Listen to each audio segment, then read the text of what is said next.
Welcome back. আশা করছি আপনারা সকলেই ভালো আছেন। তো এই সকল ধরনের ফটোগুলো কিন্তু বর্তমান সময়ে অনেকটাই ভাইরাল। আর এগুলো তৈরি করার জন্য আমাদের ChatGPT অ্যাপ্লিকেশনটিকে ওপেন করতে হবে। ফোন থেকে আমরা ChatGPT অ্যাপ্লিকেশনটিকে ওপেন করবে, এরপর এরকম ইন্টারফেস দেখতে পাবেন। এখান থেকে আপনি প্লাস আইকনে ক্লিক করে ফটো সেকশনে চলে যাবেন। ChatGPT অ্যাপ্লিকেশন আপনার ফোনে ইনস্টল না থাকলে প্লে স্টোর থেকে ইনস্টল করে নেবেন। এরপর আমরা এখান থেকে একটি ফটো সিলেক্ট করব, জাস্ট নর্মাল একটি ছবি, ওকে, যেটাতে আপনার ফেস ক্লিয়ারলি বোঝাচ্ছে এরকম একটি ছবি সিলেক্ট করবেন। তো আমরা এখান থেকে একটি ছবি সিলেক্ট করে নিব। জাস্ট একটি ছবি সিলেক্ট করে এটাকে অ্যাড করবো। আপনি বয়েজ অথবা গার্লসের যে কোনো ছবি নিতে পারেন। এরপর এখানে নির্দিষ্ট একটি প্রম্পট অ্যাড করতে হবে, যে প্রম্পটের মাধ্যমে মূলত হচ্ছে ফটোটি জেনারেট হবে। প্রম্পটটিকে পেস্ট করব, সেভ বাটনে ক্লিক করব। তো এই প্রম্পটটি আপনি আমাদের এই যে ভিডিওটি দেখতে পাচ্ছেন, এই ভিডিওর ডেসক্রিপশন বক্স চেক করবেন, তাহলে এখানে প্রম্পট পেয়ে যাবেন। এখান থেকে আপনি প্রম্পট ইজিলি কপি করতে পারবেন, কপি করে দেন আপনি ইউজ করতে পারবেন।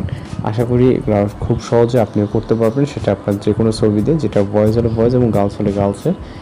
এবং অবশ্যই আমাদের ভিডিওগুলো ফলো করবেন, তাহলে আমরা বিভিন্ন ধরনের ট্রেনিং ফটো বা প্রিন্টিং আপলোড দিয়ে থাকি। তো জাস্ট এখানে 30 থেকে 40 সেকেন্ডের মতো অপেক্ষা করতে হবে এবং রেজাল্টের জন্য এখানে অপেক্ষা করব। ওকে, আমাদের ইমেজটি কিন্তু জেনারেট হয়ে গেছে, দেখতেই পাচ্ছেন। জাস্ট ভিউ করে এখান থেকে আপনি এটাকে ডাউনলোড করে নেবেন। ওকে, তো এইভাবে এই ধরনের ছবিগুলো আপনি খুব ইজিলি তৈরি করতে পারবেন। কোথাও সমস্যা অবশ্যই জানাবেন। তো দেখা হচ্ছে পরবর্তী কোনো ভিডিওতে। ভালো থাকবেন, সুস্থ থাকবেন।